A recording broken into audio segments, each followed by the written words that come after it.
Hello दोस्तों, आप सबों का स्वागत है डी एजुकेशंस के यूट्यूब चैनल्स पे। चलिए, आज से हम लोग एक नया सेशन स्टार्ट करने वाले हैं, तो जल्दी से जुड़ जाइए सभी लोग।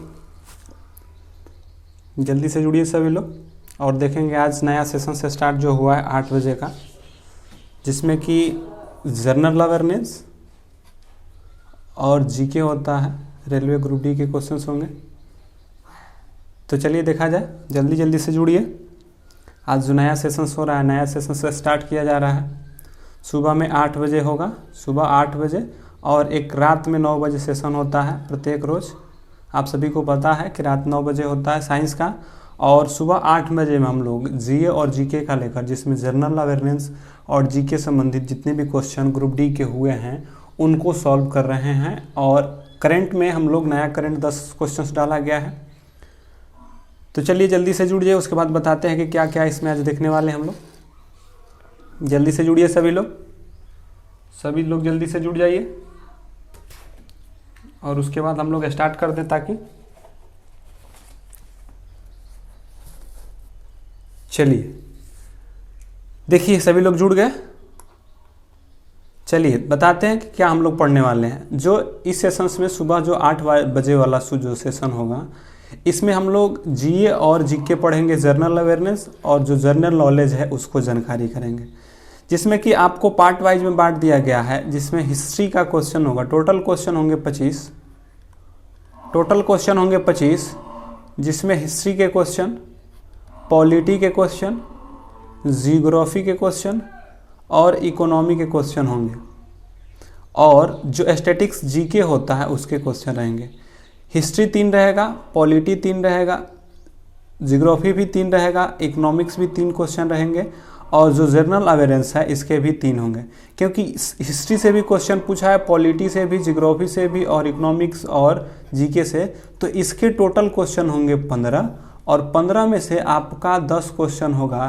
15 क्वेश्चन तो ए होंगे और 10 क्वेश्चन करेंट अफेयर्स के होंगे। तो ऐसे हम लोग डिस्कस करने वाले हैं। तो चलिए सेशंस को स्टार्ट करें। आज के सेशन को स्टार्ट किया जाए। पहला सेशन है, आज पहला सेशन है। हर रोज़ हम लोग सुबह 8 बजे जुड़ने वाले हैं। तो चलिए आज पहले क्वेश्चन के साथ शुभारंभ करते हैं। आज का पहला क्वेश्चन है, शुभारंभ कीजिए और इस सेशंस का आंसर कीजिए। इस सेशन का फर्स्ट सेशन का फर्स्ट क्वेश्चन आंसर कीजिए सभी लोग, कि सिंधु घाटी सभ्यता वर्ष पुरानी है, दक्षिण गंगा में घाटी निचले स्तर में उत्तर के मालवा तक फैली। आपको बताना है, कुछ नहीं बताना है, आपको बताना है कि बताइए कि जो सिंधु घाटी है वह कितने वर्ष पुराना है। 1000 ईसा पूर्व, 5000 ईसा पूर्व, 3000 ईसा पूर्व या 8000 ईसा पूर्व, बताइए। चलिए, अगर इसकी आंसर की बात कहा जाए तो सिंधु घाटी सभ्यता 5000 ईसा पूर्व होगा। देखिए, समय को लेकर क्या किया गया है, समय के लेकर सिंधु घाटी सभ्यता को अलग अलग विद्वानों का अलग अलग मत है। आपको एनसीईआरटी जो है यह अपना कार्यकाल जो सिंधु घाटी सभ्यता है वह 2600 से 1900 ईसा पूर्व के बीच देता है।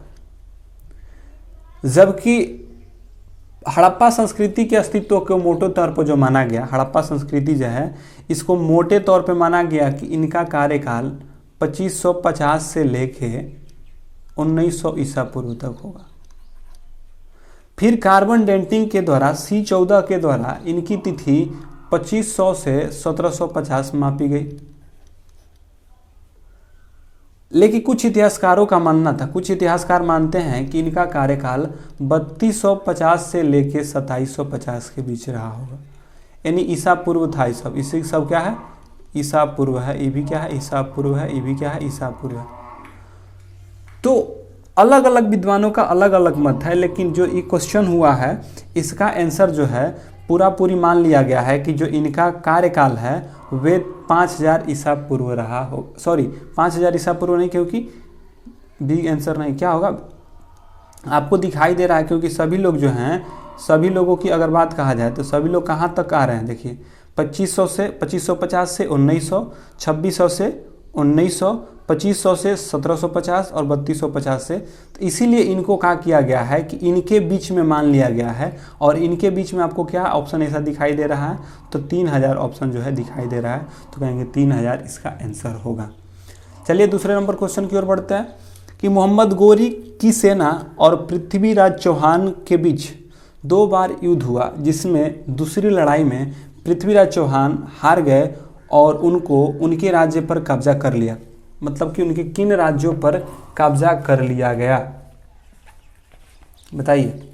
कन्नौज पे, पानीपत में, या तराइन में, या प्लासी में। मोहम्मद गोरी ने पृथ्वीराज चौहान के बीच 2 युद्ध हुआ, जिसमें किस दूसरी लड़ाई में पृथ्वीराज चौहान हार गए थे?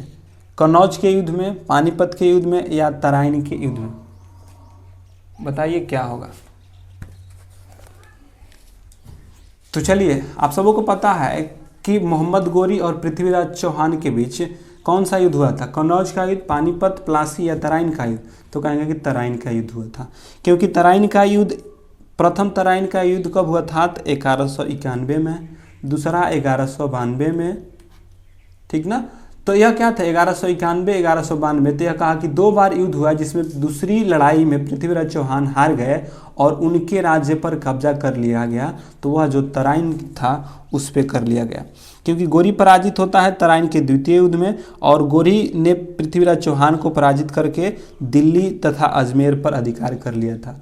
मतलब कि जो पृथ्वीराज चौहान को, जो मोहम्मद गोरी सेना ने पृथ्वीराज चौहान को हराया, तो इसने कहाँ शासन किया? तो दिल्ली और अजमेर में किए थे, दिल्ली और अजमेर में किया था। अगला आइए, गोवा पर पुर्तगालियों द्वारा कब्जा कर लिया गया कब? गोवा पर पुर्तगालियों के द्वारा कब्जा कब कर लिया गया? 1512 में, 1510 में? बताइए कब किया गया? गोवा पर पुर्तगालियों के द्वारा कब कब्जा किया गया? आंसर कीजिए तीसरा का। तो चलिए आंसर कीजिए जल्दी जल्दी कि गोवा पे पुर्तगालियों के द्वारा किस वर्ष कब्जा किया गया? आंसर कीजिए सभी लोग। तो देखिए, गोवा पर पुर्तगालियों के द्वारा किस वर्ष कब्जा किया गया? तो 1510 में किया गया।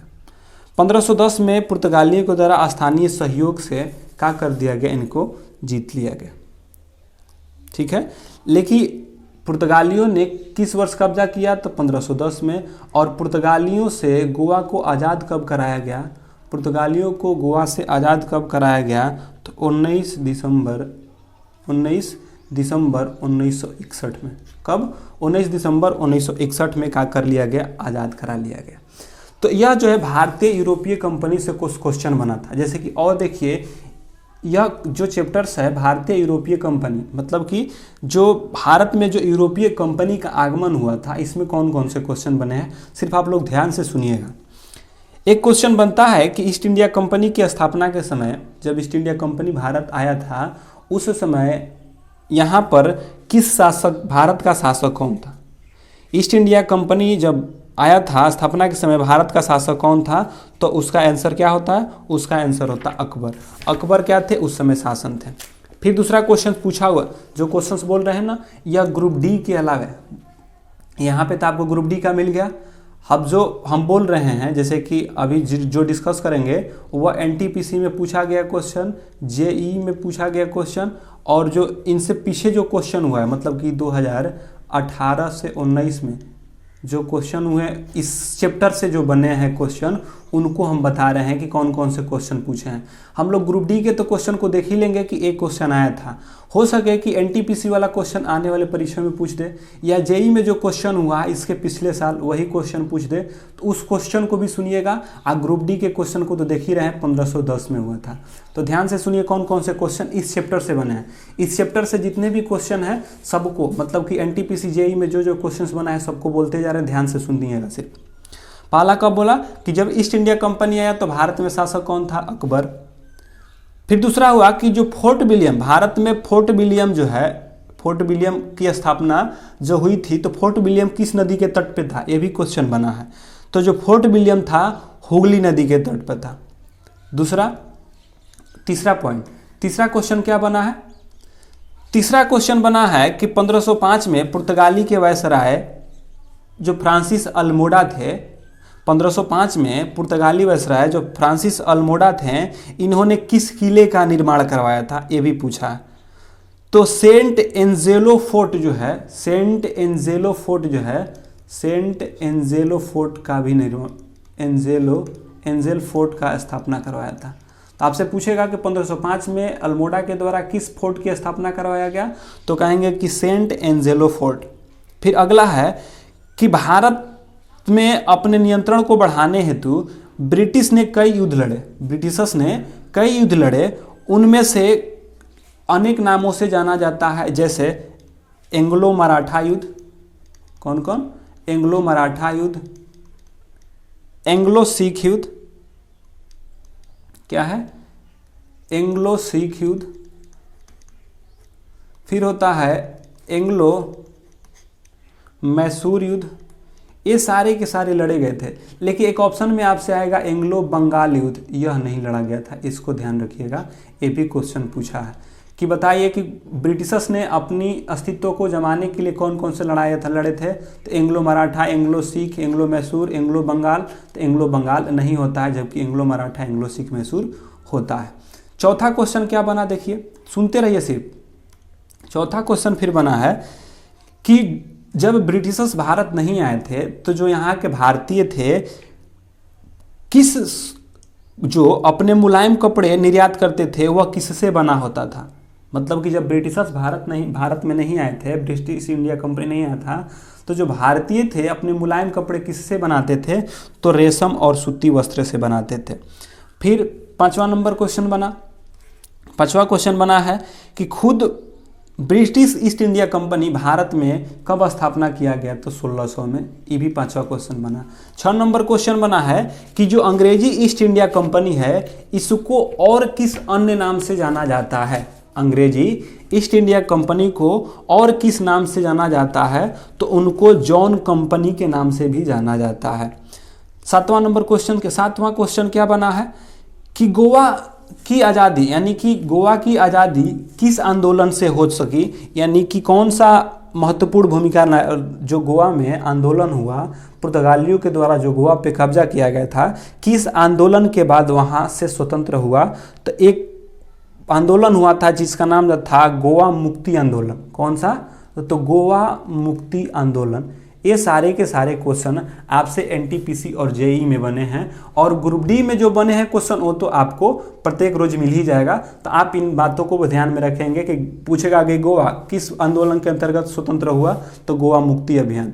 ईस्ट इंडिया कंपनी को अन्य किस नाम से जाना जाता है, तो उसको कहते हैं जॉन कंपनी। मुलायम, जो भारतीय मुलायम कपड़े बनाते थे, किसके बनाते थे? रेशम और सूती से बनाते थे। 1505 में अल्मोडा ने किस फोर्ट की स्थापना किया था, तो कहेंगे कि सेंट एंजेल फोर्ट का। ये सारे के सारे क्वेश्चन। और एक और बनता था कि जो भारत में फोर्ट विलियम कोलकाता में स्थित है, यह किस नदी के तट पर है, तो हुगली नदी के तट पे है। ये सारे इस चैप्टर से बने हैं। ये तो था आपका यूरोपीय कंपनी का आगमन भारत में, उससे पहला था कि पुर्तगाली। ग्रुप डी में पूछा कि कब आए थे, तो 10 में आए थे। कब्जा किए थे, तो 10 में कब्जा किए थे। तो एक क्वेश्चन बना था। और जो हमने डिस्कस किया वह अदर परीक्षा जो रेलवे के पिछले साल हुए हैं उसमें पूछा गया।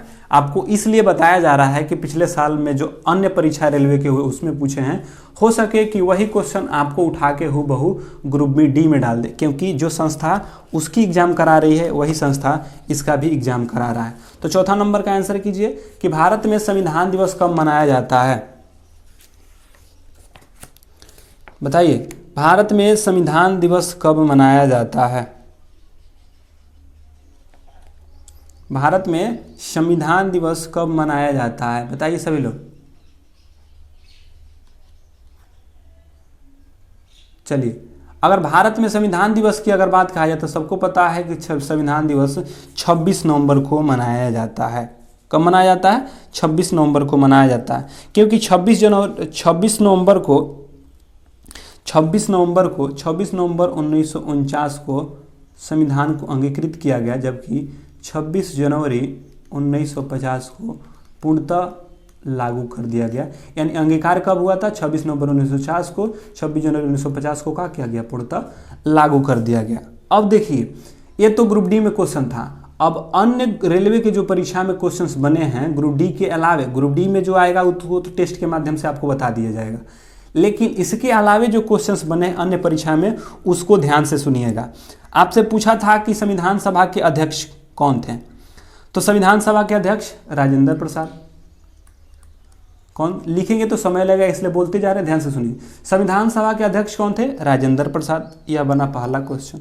दूसरा क्वेश्चन बना कि भारतीय संविधान कैसी संविधान है, तो कहेंगे कि यह कई संविधानों से मिश्रण करके बनाया गया है। तो पूछता है कि भारतीय संविधान कैसी संविधान है, तो कई संविधान से लिए गए हैं उसको मिश्रित करके बनाया गया। यह थे दूसरा क्वेश्चन। तीसरा क्वेश्चन क्या बने हैं कि संविधान दिवस, देखिए यह ग्रुप डी में भी क्वेश्चन पूछा और ग्रुप डी में और एनटीपीसी में भी यही क्वेश्चन पूछा है 2016 में कि संविधान दिवस कब मनाया जाता है, तो यह 26 नवंबर को। देखिए यह चौथा क्वेश्चन, इसका मतलब कि एनटीपीसी का क्वेश्चन ग्रुप डी में रिपीट होता है, जेई का भी क्वेश्चन ग्रुप डी में रिपीट होगा, जो सामान्य अध्ययन के होंगे तो उसको एक बार देखते चलेंगे ताकि वो भी हम लोगों को पकड़ा जाए। तो चौथा क्वेश्चन बना कि बताइए कि संविधान दिवस कब लागू होता है, 26 नवंबर के, जो कि यही क्वेश्चन था। फिर क्वेश्चन बना है कि भारतीय संविधान को अंगीकृत और अधिनियमित कब किया गया, मतलब कि अंगीकृत कब किया गया, तो अभी बताए 26 नवंबर 1949 को अंगीकृत किया गया था। ये भी क्वेश्चन बना था। 5वां नंबर क्वेश्चन देखिए कि भारत का सर्वोच्च कानून किसे माना जाता है। 6वां क्वेश्चन था कि भारत का सर्वोच्च कानून किसे माना जाता है, तो कहेंगे कि भारतीय संविधान को। भारत का सर्वोच्च कानून भारतीय संविधान को माना जाता है। 7वां क्वेश्चन फिर बना है कि भारत में संविधान कब लागू हुआ। भारत का संविधान कब लागू हुआ, तो 26 जनवरी 1950 को लागू हुआ। आगे क्वेश्चन देखते हैं। 8वें नंबर क्वेश्चन क्या बने हैं कि भारतीय संविधान सभा का जब प्रथम बैठक हुआ था उसकी अध्यक्षता किसके द्वारा किया गया था, तो सच्चिदानंद सिन्हा के द्वारा किया गया था। 9वां क्वेश्चन बना कि प्रारूप समिति के अध्यक्ष कौन थे। प्रारूप समिति के अध्यक्ष कौन थे, तो प्रारूप समिति के अध्यक्ष डॉक्टर अंबेडकर थे। जो प्रारूप समिति के अध्यक्ष थे वे कौन थे, डॉक्टर अंबेडकर थे। आपको निम्न में से छांटना था कि कौन थे, तो डॉक्टर अंबेडकर थे। इसमें 7 सदस्य, क्योंकि प्रारूप समिति में 7 सदस्य थे, अगर नाम जानना चाहें तो सुन लीजिए।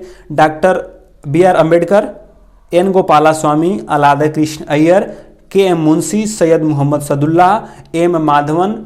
जब M माधवन इन्होंने BL मित्र के जगह पे आए थे, जबकि TM कृष्णचारी या DP खेतान के जगह पे आए थे। तो प्रारूप समिति में 7 सदस्य होते कौन कौन, तो डॉक्टर BR अम्बेडकर, गोपाला स्वामी, अलादी कृष्ण स्वामी, डॉक्टर KM मुंशी, सैयद मोहम्मद सदुल्ला और N माधवन राव, जो कि KL मित्र के जगह ले लिए, इन्होंने AL मित्र, क्योंकि BL मित्र थे उनके स्थान पर ले लिए थे।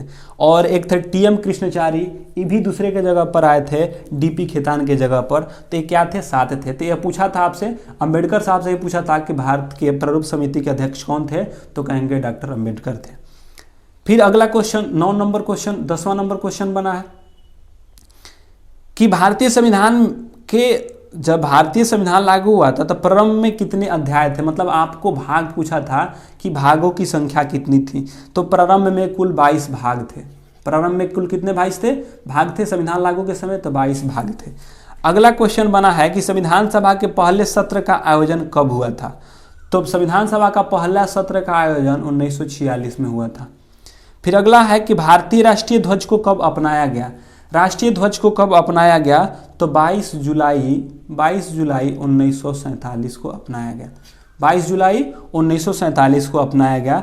फिर आता है कि भारतीय राष्ट्रीय प्रतीक को कब अपनाया गया, जो राष्ट्रीय प्रतीक चिन्ह है इसको कब अपनाया गया, तो उसको अपनाया गया 26 जनवरी 1950 को अपनाया गया।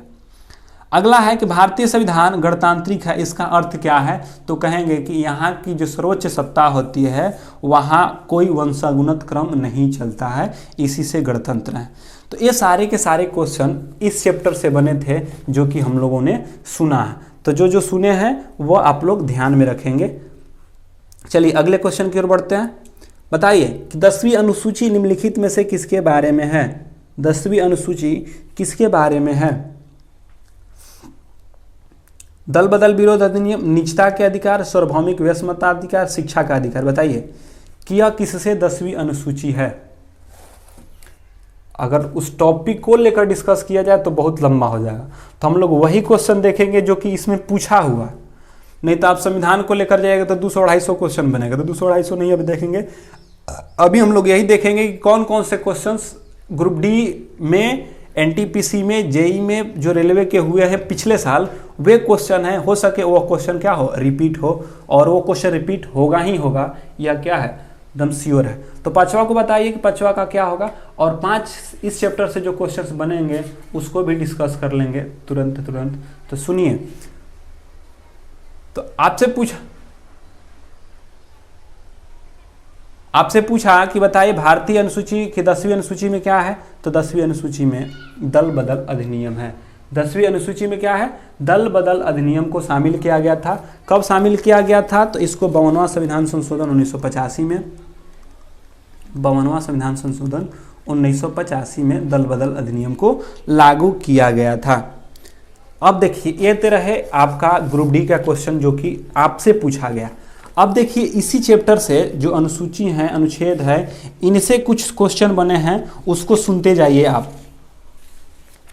आप उनको सुनते जाइए कि कौन कौन से क्वेश्चन जो कि आपको टेस्ट में नहीं देखने को मिलेगा, लेकिन आगे सुनने को क्वेश्चन आ सकते हैं। जो कि देखिए, आपसे पूछ सकता है कि समानता का अधिकार बताइए कि अनुच्छेद कितने से कितने में है, तो अनुच्छेद 14 से 18 में समानता का अधिकार 14 से 18।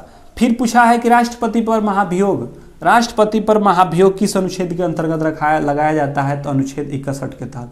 यह अनुच्छेद था अनुच्छेद 14 से 18, यह अनुच्छेद 61। महाभियोग पूछा कि राष्ट्रपति पर महाभियोग 61 के तहत लगाया जाता है। फिर पूछा है कि किसी समुदाय के लिए कुछ विशेष सेवाएं हैं, किस अनुच्छेद में, मतलब कि 336 अनुच्छेद में किस समुदाय के लिए एक विशेष प्रावधान है, तो कहेंगे कि एंग्लो इंडियन के लिए। किसके लिए, तो जो एंग्लो इंडियन है उनके लिए है।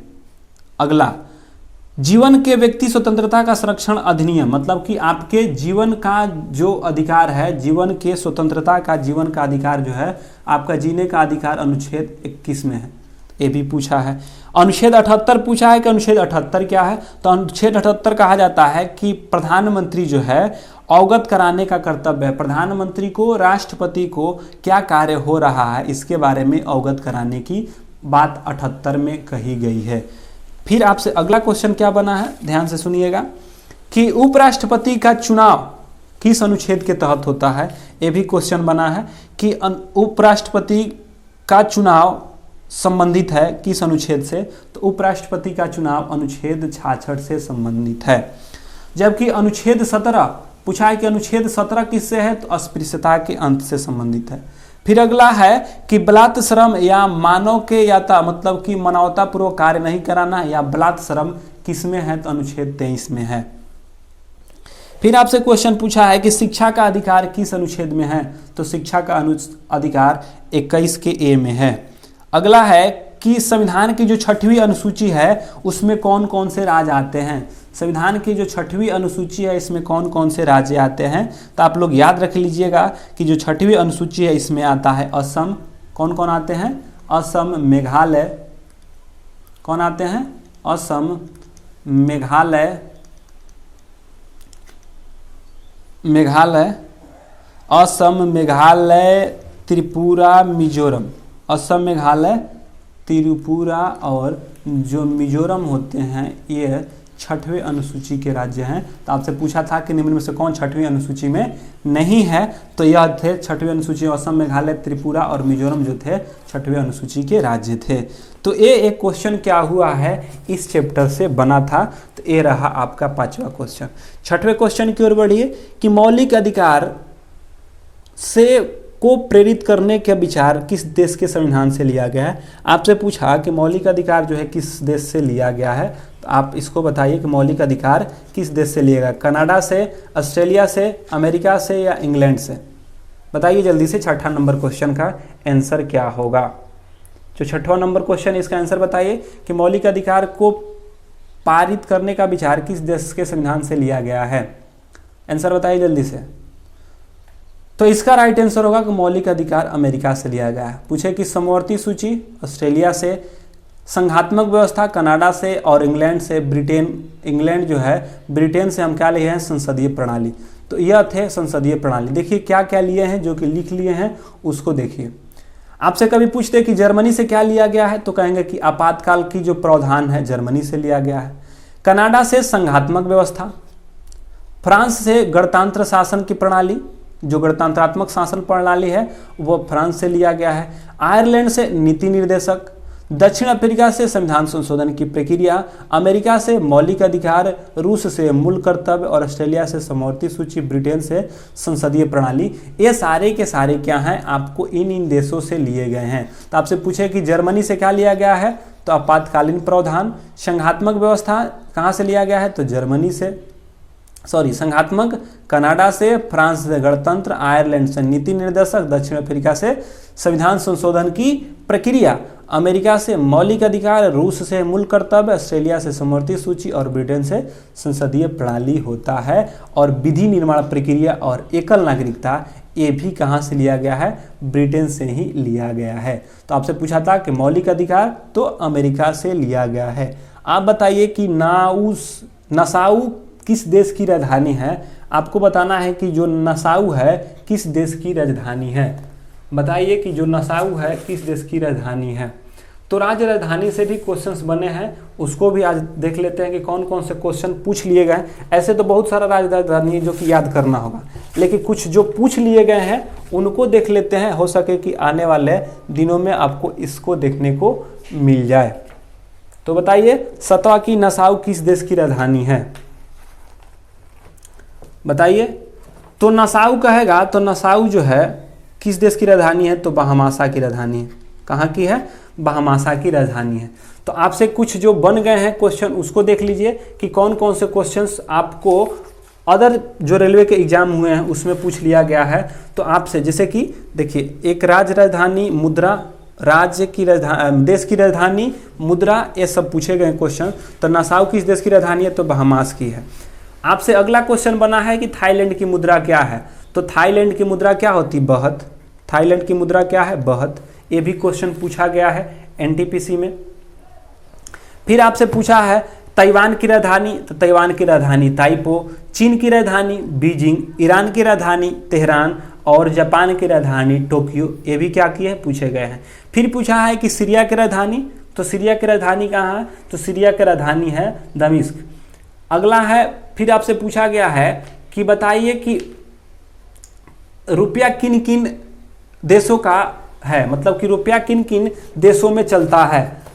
तो कौन कौन से देश में चलता है, तो नेपाल का मुद्रा रुपया, पाकिस्तान का मुद्रा रुपया, श्रीलंका की भी मुद्रा रुपया, म्यांमार की मुद्रा भी रुपया, म्यांमार की मुद्रा क्या होता है, नेपी हटाओ। जबकि भारत की मुद्रा क्या होती है, रुपया। तो कहेंगे कि नेपाल, पाकिस्तान, श्रीलंका और जो भारत है ये सारे के सारे क्या हैं, रुपया हैं। जबकि म्यांमार की मुद्रा क्या होती है, तो क्यात होता है। आपसे फिर पूछा है कि श्रीलंका की राजधानी पहले कहाँ थी, जब पहली राजधानी श्रीलंका के कहाँ थी, तो अनुराधापुर। ये भी क्वेश्चन आपसे बना है।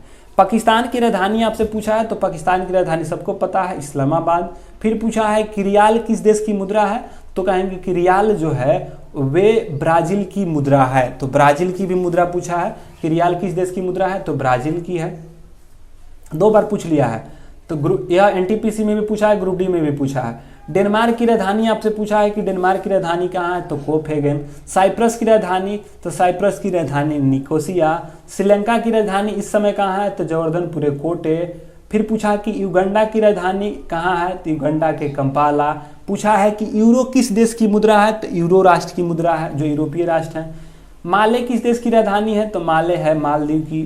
फिर पूछा है कि काबुल जो है व्यवस्थित, काबुल किस देश की राजधानी है, तो काबुल है अफगानिस्तान के। और फिर पूछा है कि जो श्रीलंका की सबसे छोटी सिक्के को पैसा नहीं कहा जाता है, तो क्या कहा जाता है, तो कहा जाता है सेंट। तो पूछा जाता है कि सबसे छोटे सिक्के को पैसा नहीं कहा जाता है श्रीलंका में, उसको क्या कहा जाता है, तो सेंट कहा जाता है। तो ये सारे क्वेश्चन आपको एनटीपीसी, जेई और जो इसके पीछे जो क्वेश्चन अदर एग्जाम में है ग्रुप डी के छोड़ के ये पूछे गए हैं। और जो ग्रुप डी के क्वेश्चन है वो आपको तो दिखाई दे रहा है कि नसाउ किस देश की राजधानी है, तो बहामासा की है। ग्रुप डी को तो सॉल्व करते जाएंगे, देखते जाएंगे, और जो अदर हुए हैं उसको देखते जाइए। भारत के भौगोलिक क्षेत्र को बांटा गया है, जो भारत की भौगोलिक क्षेत्र है कितने में बांटा गया है?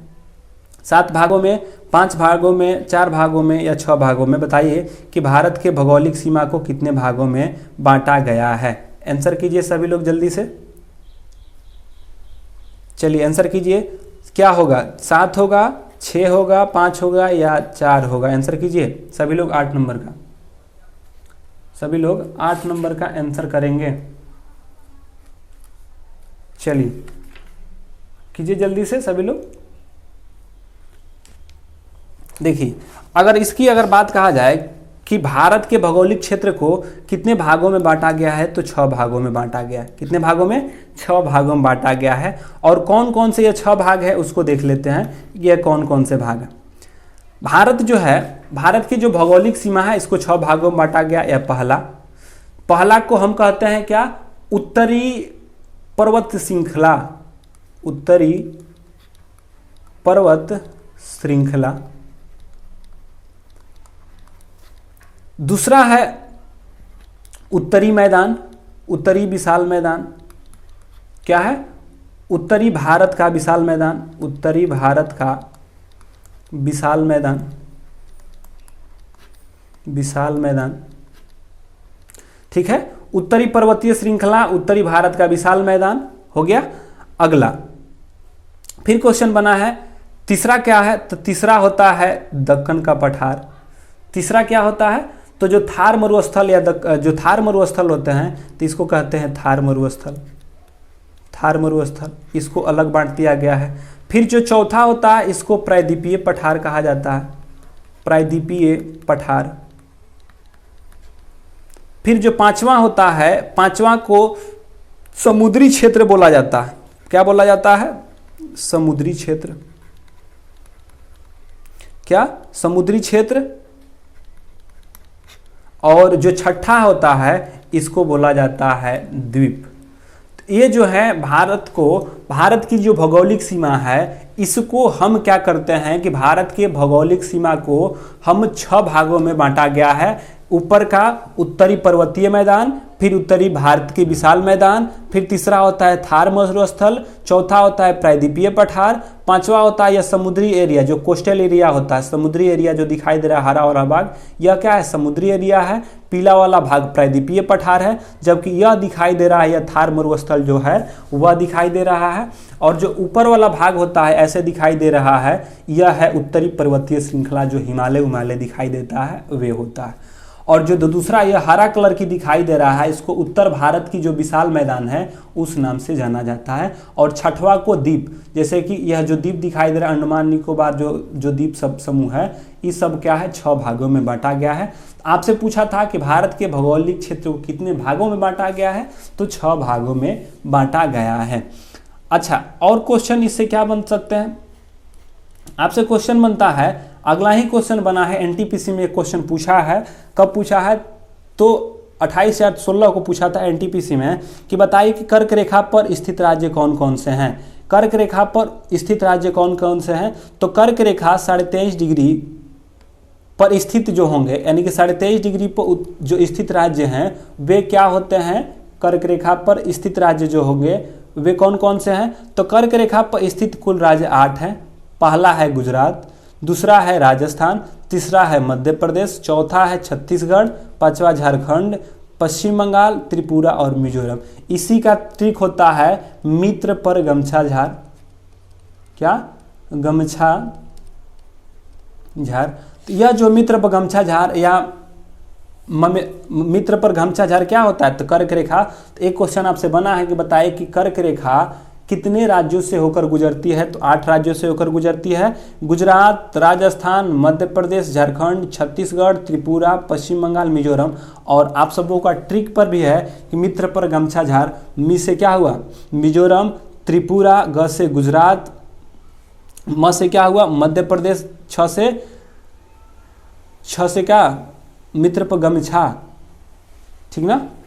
छ से छत्तीसगढ़, झा से झारखंड और आर से राजस्थान। तो 1 2 3 4 5 6 7 8, तो ये क्या थे? 8 राज्य थे। तो आपसे पूछता है कि कर्क रेखा पर उपस्थित राज्य कौन कौन से हैं, तो कर्क रेखा पर यह उपस्थित राज्य है। और कर्क रेखा कितने राज्यों से होकर गुजरता है? 8 राज्यों से होकर गुजरता है। एक तो कर्क रेखा होता है और एक 82.5 डिग्री देशांतर जिसको मानक समय कहा जाता है, वह गुजरता है 5 राज्यों से। उसका ट्रिक है आयु मध्य छत्तीस उड़ीसा, आयु मध्य छत्तीस उड़ीसा, यह जो है इनका ट्रिक होता है। मतलब कि आपको बताना है आयु मध्य में छत्तीस उड़ीसा, यह कभी आएगा तो आपको दिखा देंगे कि क्या होता है और कौन कौन से क्वेश्चन इससे बने हैं। 9वें नंबर की ओर बढ़ते हैं। शुष्क पर्णपाती या जंगल गिर है। शुष्क पर्णपाती जंगल आपको बताना है कि गिर कहाँ है? गोवा में है, गुजरात में है या छत्तीसगढ़ में है? बताइए कहाँ स्थित है? गिर कहाँ है? शुष्क पर्णपाती जंगल गिर कहाँ स्थित है? गोवा में, गुजरात में, महाराष्ट्र में, छत्तीसगढ़ में? आंसर बताइए इसका। तो अगर बताया जाए कि गिर जो वन है, गिर कहाँ पाया जाता है, तो गिर गुजरात में है। और जो गुजरात वाला होता है वो पर्णपाती वन पाया जाता है।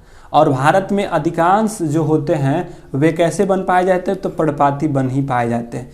एक क्वेश्चन सबसे फेमस क्वेश्चन इससे बना था, आपसे पूछा था कि बताइए कि जो कुल्लू गिबन आता है, जो कुल्लू गिबन है वह कहाँ पाया जाता है? आपसे एक क्वेश्चन पूछा था कि बताइए, जो कि अगले बार बहुत लोगों छोड़ के हुलुक गिबन, कौन? एक आपसे क्वेश्चन डायरेक्ट बना है। क्या क्वेश्चन बना है? हुलुक गिब्बन कहाँ पाया जाता है, किस राज्य में पाया जाता है? आपसे क्वेश्चन बना है, बताइए कि पूछा था कि हुलुकु गिब्बन नामक जानवर कहाँ पाए जाते हैं, तो हुलुकु गिब्बन नामक जानवर जो हैं यह जो होते हैं अरुणाचल प्रदेश में पाए जाते हैं। और हुलुकु गिब्बन यही है। यह क्या है? हुलुकु गिब्बन है। और यह हुलुकु गिब्बन कहाँ पाया जाता है, तो अरुणाचल प्रदेश में पाया जाता है। तो यह भी क्वेश्चन बना है। और क्या क्वेश्चन बना है? आपसे पूछा है कि जो कांटेदार वन पाए जाते हैं कहाँ पाए जाते हैं, यानी कि आपसे पूछा था कि कांटेदार वन कहाँ पाए जाते हैं। तो आप याद रखिएगा कि जो कांटेदार वन हैं वे भारत के जो उत्तरी पश्चिमी एरिया है उस क्षेत्र में कांटेदार वन पाए जाते हैं। तो इससे यहाँ से 1-2 क्वेश्चंस बना था, और लेकिन यह बना था हुलुक गिब्बन। तो याद रखिएगा हुलुक गिब्बन अरुणाचल प्रदेश में पाए जाते हैं। अब आते हैं 10वें नंबर की ओर। 10वां नंबर को आंसर कीजिए। 2000 के भारतीय बैंक नोट पर छापा गया मंगलयान क्या दर्शाता है? आपको बताना है कि जो मंगलयान है क्या दर्शाता है। जो 2000 के नोट के पीछे जो मंगलयान है वह क्या दर्शाता है? बताइए क्या दर्शाता है? आंसर कीजिए जल्दी से। चलिए, यह जो भारतीय बैंक नोट पर छापा गया मंगलयान क्या दर्शाता है, तो वह यह बताता है कि अंतरिक्ष में भारत का पहला अभियान, अंतरिक्ष में भारत का पहला अभियान, क्योंकि मंगलयान अंतरिक्ष में पहली प्रयास में भेजने वाला भारत प्रथम स्थान पे बन गया था। मतलब कि पहले ही प्रयास में मंगलयान अंतरिक्ष पर भेजने, मंगल पर कोई अंतरिक्ष यान भेजने वाला भारत प्रथम स्थान पर था। जबकि मंगलयान सफलतापूर्वक वहाँ पे पहुँचाने वाला, यानी कि मंगल पर पहुँचने वाला भारत जो है वे 5वां स्थान बन गया। क्वेश्चन है कि जो मंगलयान जो है, भारत जो है प्रथम मंगलयान अभियान किया और अंतरिक्ष अनुसंधान संगठन ISRO के द्वारा किया गया था। और प्रथम प्रयास में मंगल ग्रह पर उपग्रह स्थापित करने वाला विश्व का पहला देश, जबकि मंगलयान पे जाने वाला यह 5वां देश भारत बन गया है। तो यह है 2000 के नोट, 2000 के नोट, यही है मंगलयान। तो आपसे पूछा था कि यह मंगलयान क्या दर्शा रहा है, तो मंगलयान यह आपसे बता रहा था कि प्रथम प्रयास में ही अंतरिक्ष, यानी कि भारत के प्रथम प्रयास में ही अंतरिक्ष में क्या कर दिया, मंगलयान को छोड़ दिया गया है। तो ये थे मंगलयान का। अगले क्वेश्चन की ओर आते हैं। आपसे पूछा है कि फिक्की का पूर्ण रूप क्या है।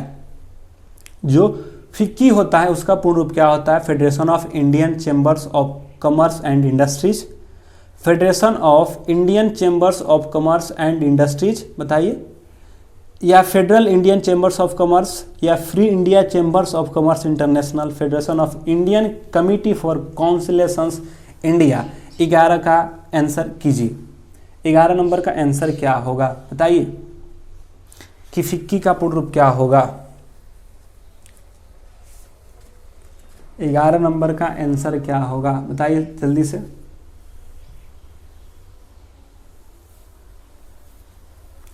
तो चलिए, अगर फिक्की का पूर्ण रूप बताएं तो फिक्की का पूर्ण रूप होता है federation of Indian chambers, federation of Indian chambers of commerce and industries, federation of Indian chamber of commerce industries, यह इसका क्या होता है फुल फॉर्म होता है। और फिक्की को देखना चाहें तो फिक्की से देखिए।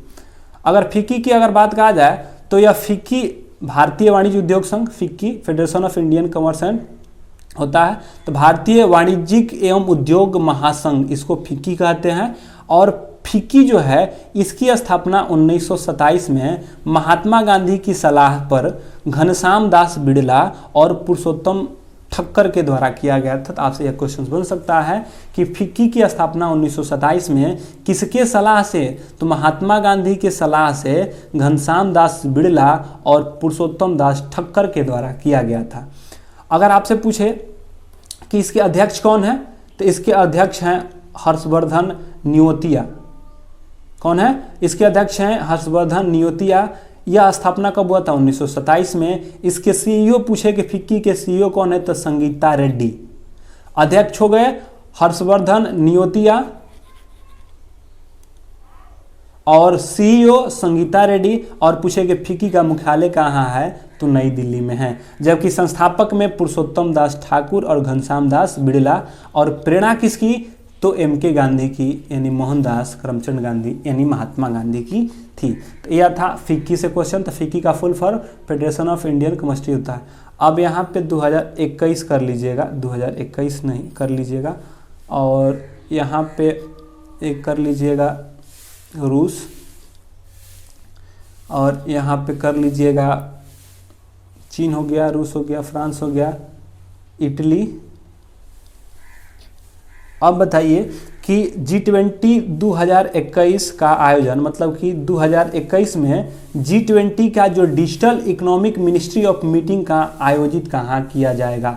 मतलब कि 2021 में जो G20 का जो डिजिटल इकोनॉमिक मिनिस्ट्री मीटिंग है, यह कहाँ आयोजित किया जाएगा? रूस में, चीन में, फ्रांस में या इटली में? बताइए कहाँ किया जाएगा। आंसर कीजिए सभी लोग जल्दी से। 12 नंबर का कहाँ किया जाएगा। तो चलिए, अगर कहे G20 के डिजिटल इकोनॉमिक मिनिस्ट्री का मीटिंग 2021 में कहाँ किया जाएगा, तो वह किया जाएगा इटली में। इसलिए इसका राइट आंसर डी हो जाएगा। अगले क्वेश्चन की ओर बढ़ते हैं कि कुचिपुड़ी, मतलब कि कुचिपुड़ी दक्षिण पूर्व भारतीय राज्यों का शास्त्रीय नृत्य है। बताएं कि कुचिपुड़ी कहाँ का है। आपको बताना है कि कुचिपुड़ी किस राज्य का लोक नृत्य है। बताना है कि कुचिपुड़ी किस राज्य का लोक नृत्य है। जल्दी बताइए कि कुचिपुड़ी कहाँ का लोक नृत्य है। आंसर कीजिए जल्दी से। कुचिपुड़ी कहाँ का लोक नृत्य है। आंसर कीजिए सभी लोग। आप सबों को पता होता है कि कुचिपुड़ी कहाँ का है, आंध्र प्रदेश का है। कुचिपुड़ी जो शास्त्रीय नृत्य शैली है वो आंध्र प्रदेश का है। तो कुछ शास्त्रीय नृत्य है, दो देख लीजिए कौन कौन से है। एक है भारतनाट्यम, ये भी क्या है, शास्त्रीय नृत्य है। कथक भी शास्त्रीय नृत्य है, कथकली शास्त्रीय नृत्य। कुचिपुड़ी, मणिपुरी, मोहिनी अट्टम, ओडिसी और सतरिया, ये सारे के सारे जो हैं शास्त्रीय नृत्य है। अब रहा बात कि भारतनाट्यम कहाँ का हो गया, तो यह हो गया तमिलनाडु का। कहाँ का? तमिलनाडु का। कथक जो शास्त्रीय नृत्य है यह उत्तर भारत का। कहाँ का? उत्तर भारत का। जबकि कथकली कहाँ का, तो केरल का। कथकली कहाँ के होंगे, तो कथकली होगा केरल का। कथकली केरल का। जबकि कुचिपुड़ी कहेगा तो यह हो जाएंगे आंध्र प्रदेश के। अब मणिपुरी, तो ये तो खुद मणिपुर का हो जाएगा। मणिपुरी मणिपुर का हो जाएगा। मोहिनी अट्टम का है, तो मोहिनी अट्टम कहाँ, तो मोहिनी अट्टम केरल का, तो केरल का। ओडिसी, तो ये भी उड़ीसा का। और सतरिया, सतरिया होता है महाराष्ट्र का। ये सारे के सारे जो थे आपके शास्त्रीय नृत्य। कौन कौन? तो कहेगा कि भारतनाट्यम, तो कहेंगे कि भारतनाट्यम कहाँ के है? तो भारतनाट्यम है तमिलनाडु के, कथक उत्तर भारत, कथकली केरल और कुचिपुड़ी आंध्र प्रदेश, कुचिपुड़ी आंध्र प्रदेश, मणिपुरी कहेगा तो मणिपुरी मणिपुर का, मोहिनीअट्टम केरल का, उड़ीसी उड़ीसा का, जबकि सतरिया महाराष्ट्र का है। ये क्या है? सभी के सभी शास्त्रीय नृत्य हैं। तो आपसे क्या पूछा था कि बताइए, आंध्र प्रदेश पूछा था ना कि कुचिपुड़ी कहाँ की है?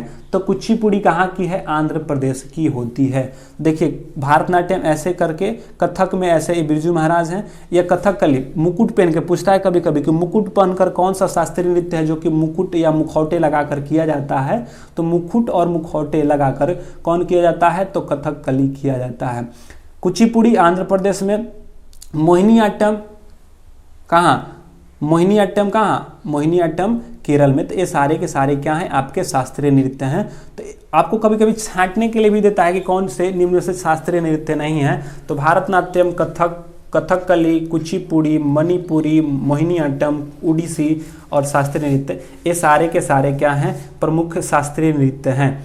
अगले क्वेश्चन की ओर बढ़ते हैं। अगला क्वेश्चन है कि बताइए कि किसने द विंग्स ऑफ फायर को संकलित किया था? मतलब कि विंग्स ऑफ फायर किसके द्वारा लिखा गया था?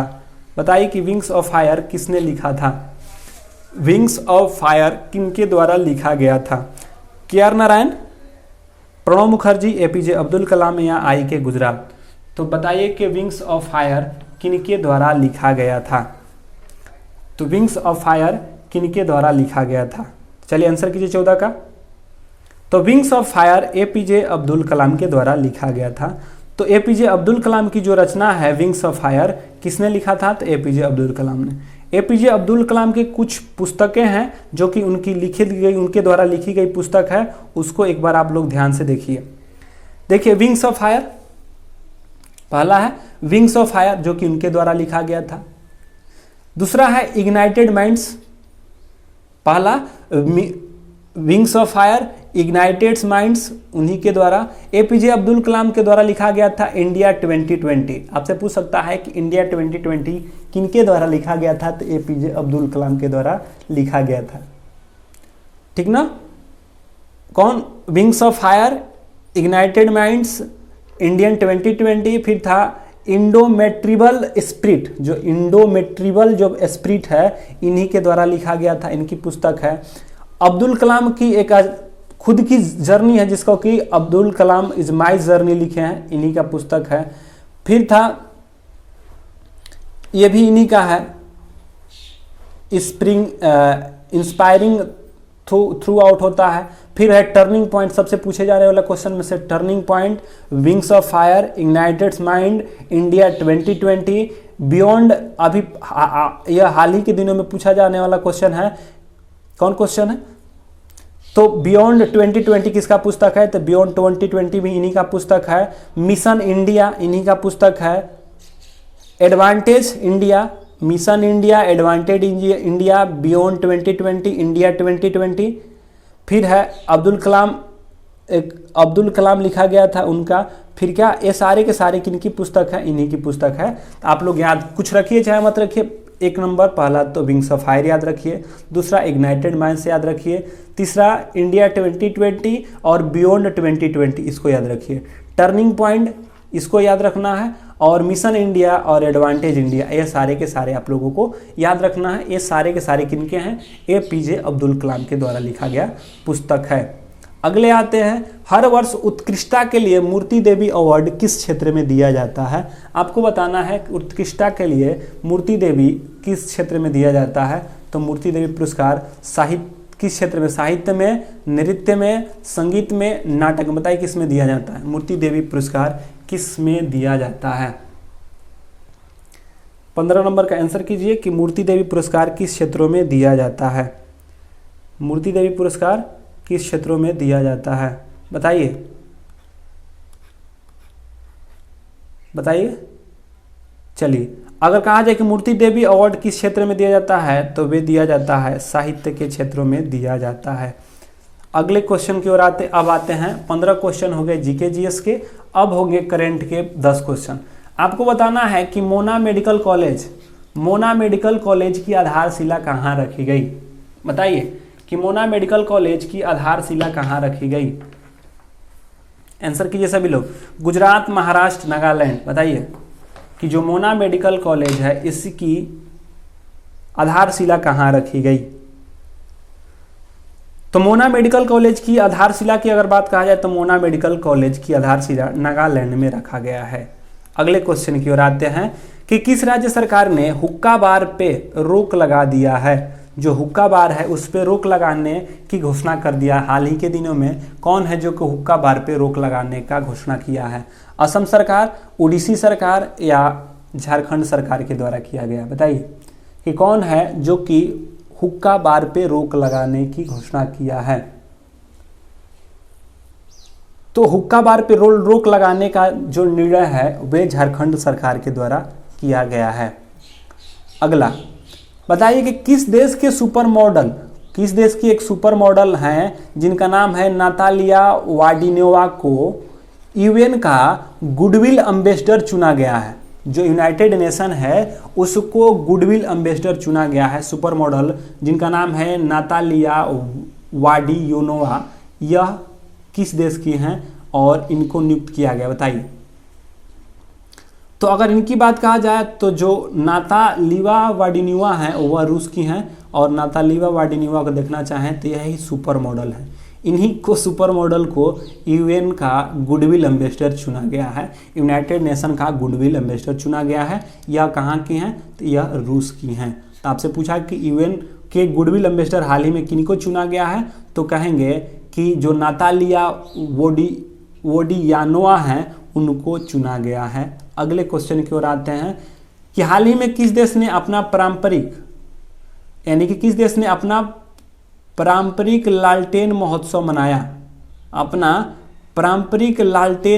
मनाया। रूस, चीन या जापान। लालटेन महोत्सव कौन सा देश मनाया। बताइए कि लालटेन महोत्सव कौन से देश ने मनाया। रूस, चीन या जापान। उनकी पारंपरिक महोत्सव है लालटेन महोत्सव। बताइए। चलिए, अगर इसकी बात कहा जाए पारंपरिक लालटेन महोत्सव को तो चीन के द्वारा पारंपरिक जो लालटेन महोत्सव है मनाया गया है। अगले क्वेश्चन की ओर बढ़ते हैं। बताइए कि किस राज्य सरकार ने वरिष्ठ साहित्यकार हैं डॉक्टर सूर्यबाला को भारत भारती सम्मान देने की घोषणा किया है। भारत भारती सम्मान देने की घोषणा कौन से राज्य सरकार के द्वारा किया गया है। किनको तो डॉक्टर सूर्यबाला जो हैं उनको किस राज्य सरकार ने देने की घोषणा किया है। उत्तर प्रदेश, बिहार, पंजाब या दिल्ली। सूर्यबाला भारत भारतीय सम्मान देने की घोषणा किया गया है, किस राज्य सरकार के द्वारा किया गया है।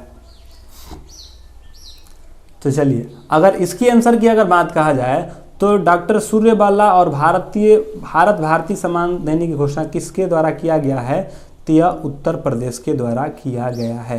किसके द्वारा किया गया है। उत्तर प्रदेश के द्वारा किया गया है।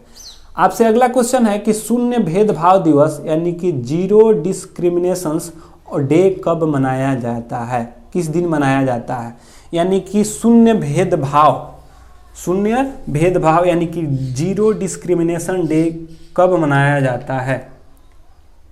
बताइए कब मनाया जाता है। 1 मार्च, 10 अप्रैल, 12 जनवरी या 20 अगस्त। बताइए। अगर जीरो डिस्क्रिमिनेशन डे की अगर बात कहा जाए तो जीरो डिस्क्रिमिनेशन डे 1 मार्च को मनाया जाता है, यानी भेदभाव दिवस। अगले क्वेश्चन की ओर आते हैं। किस राज्य को प्रधानमंत्री किसान सम्मान निधि योजना को बेहतर ढंग से लागू करने के लिए राष्ट्रीय स्तर पर प्रथम स्थान प्राप्त हुआ है। मतलब कि जो राष्ट्रीय स्तर पर इनको प्रथम स्थान प्राप्त हुआ है, कौन सा राज्य है जो प्रधानमंत्री किसान सम्मान निधि योजना को बेहतर ढंग से लागू किया है। उत्तर प्रदेश, पंजाब, बिहार या झारखंड। बताइए वो कौन से राज्य हैं।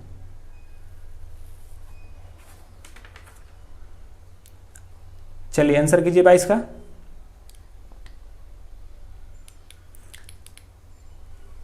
तो अगर इसकी अगर बात कहा जाए कि प्रधानमंत्री किसान सम्मान निधि योजना को बेहतर ढंग से लागू करने का राष्ट्रीय स्तर पर प्रथम स्थान किसको प्राप्त है, तो वह है उत्तर प्रदेश को प्राप्त है। अगले क्वेश्चन की ओर आते हैं कि सबसे बड़ा क्रिकेट ग्राउंड मोटेरा का नाम किसके नाम पर करने की घोषणा की गई है, मोदी जी के, रामनाथ कोविंद जी के, या राजनाथ सिंह या अमित शाह? बताइए, प्रधानमंत्री मोदी या राजनाथ जो कोविंद हैं, या अमित शाह, या रक्षा मंत्री राजनाथ सिंह? बताइए किसको? आंसर कीजिए 23 नंबर का। 23 नंबर के आंसर कीजिए। तो 23 नंबर की अगर आंसर की बात कहा जाए तो 23 नंबर का आंसर होगा प्रधानमंत्री मोदी के नाम पे किया गया है। 24 नंबर मध्य प्रदेश के मुख्यमंत्री शिवराज सिंह चौहान ने, मध्य प्रदेश के मुख्यमंत्री शिवराज सिंह चौहान ने जो होशंगाबाद था, होशंगाबाद शहर का नाम बदलकर क्या रखने की घोषणा कर दी है? कि मध्य प्रदेश के जो मुख्य जो हैं शिवराज सिंह चौहान, उन्होंने होशंगाबाद शहर का नाम बदलकर क्या रख दिया है? नर्मदापुरम करने की घोषणा किया है, गोसाईपुरम, अमृतापुरम या रामपुरा? नर्मदापुरम, गोसाईपुरम, अमृतपुरम या रामपुर? बताइए 24 का क्या होगा? 24 का क्या होगा? अगर 24 के आंसर की बात कहा जाए तो उसका नाम बदलने का, नर्मदापुरम रखने का नाम कर दिए हैं। तो ये क्या था? आज 24 ही क्वेश्चन हो पाया। तो आज क्या होगा? आज के हम लोग 24 क्वेश्चन देखें। तो अब क्या होगा? इसी तरह हम लोग हर रोज सुबह 8 बजे जुड़ेंगे और रात्रि में 9 बजे, सुबह में 8 बजे और रात्रि में 9 बजे। सुबह में 8 बजे जीए और जीके के क्वेश्चंस को लेकर, जो कि ग्रुप डी से संबंधित होंगे, जो कि ग्रुप डी से, और क्वेश्चन डिस्कशन सभी जो कि रेलवे में हुआ है। 10 साल पहले कौन क्वेश्चन पूछा है वे नहीं रेलवे का, 1 साल पहले कौन कौन से क्वेश्चन पूछे हैं और उनका क्या पैटर्न है, उस आधार पे हम लोग क्वेश्चन को देखेंगे और डिस्कस करेंगे। तो चलिए, जुड़ने के लिए बहुत बहुत धन्यवाद। अब फिर हम लोग मिलेंगे रात्रि 9 बजे साइंस के सुपर 25 क्वेश्चन को लेकर, यानी कि साइंस के 25 क्वेश्चन के साथ रात्रि 9 बजे। तो रात्रि 9 बजे सभी लोग जरूर जुड़िए और सुबह में सभी लोग जुड़िए, ताकि दोनों में दोनों फायदा हो। ज़्यादा समय इसमें नहीं होगा, 1 घंटा में लगभग सब खत्म कर दिया जाएगा। तो चलिए, गुड बाय, फिर मिलते हैं रात्रि 9 बजे। और फिर सुबह इस सेशंस को लेकर सुबह में, और रात्रि वाला आज 9 बजे होगा।